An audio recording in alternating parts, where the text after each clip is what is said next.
The following story has been brought to you by StoriesToInspire.org. There was a girl in my school, the only girl in my life, the only student in my life, 38 years of teaching, that I sent throughout of school was one girl in my life. And I was 100% right. She was being a mahdi. But even though I was causing other people to sin, but even though I did the right thing, I caused her crazy pain throughout my school. But I was right. And she wouldn't back down. She would not say she's sorry. The other girl that was involved said she's sorry. She's a tough kid. She wouldn't back down. So I didn't back down. A year after it happened, maybe 2 years after it happened, I'm standing by the Koisel, 3 years ago. I'm standing by the Koisel, Erev Yom Kippur at 3 o'clock in the morning. Okay, I go to Vasikim, but I go early. I'm standing by the Koisel, I'm looking at the Koisel, and I'm saying to myself, there's one kid in this world that I really hurt. I was right. But because you're right doesn't mean you didn't hurt the person. You can be right, but you hurt the person. I said, this girl's walking around, she hates my guts. She is so angry at me that I threw her out of school. I gotta ask Mechila. I don't know if I'm gonna call, she's gonna answer, but 3 o'clock Israeli time is 8 o'clock American time. I walked away from the Koisel to the Chutzner.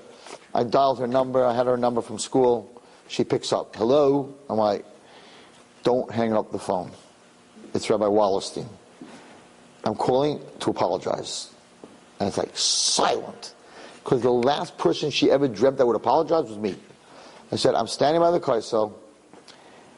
I'm not going to get into the whole discussion whether you're right or I'm right. It doesn't matter. I'm wrong because I caused you pain. And I'm asking Mechila, not for right or wrong, I'm asking Mechila, for the last, I think it was 2 years, that you've just been in so much pain. And she goes, it's going to take me a while to forgive you. I'm like, okay, I got a while. No problem. Every single year, including this year, 3 o'clock in the morning, Erev Yom Kippur, I call her. We're already best friends, but I call her. And I'm like, how you doing? What's going on? Are you in school? What's happening?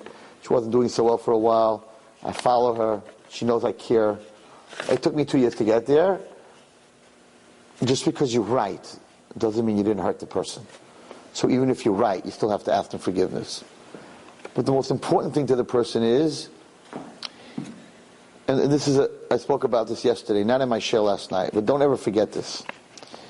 If you care about me, and you threw me out, and you're claiming that you threw me out because you care about me and you want me to be better, then how come you never followed up? If you never followed up after you threw me out, that means it wasn't about me that you threw me out. It was about you. And that's a very different feeling.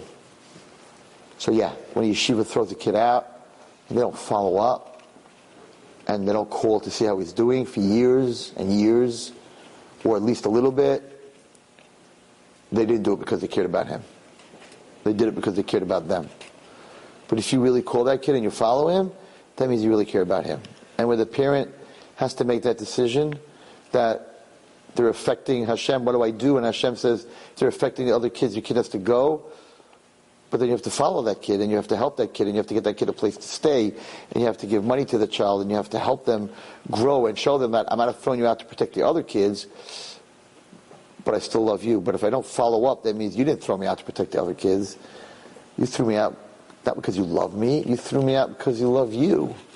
Enjoyed this story? Come again. Bring a friend.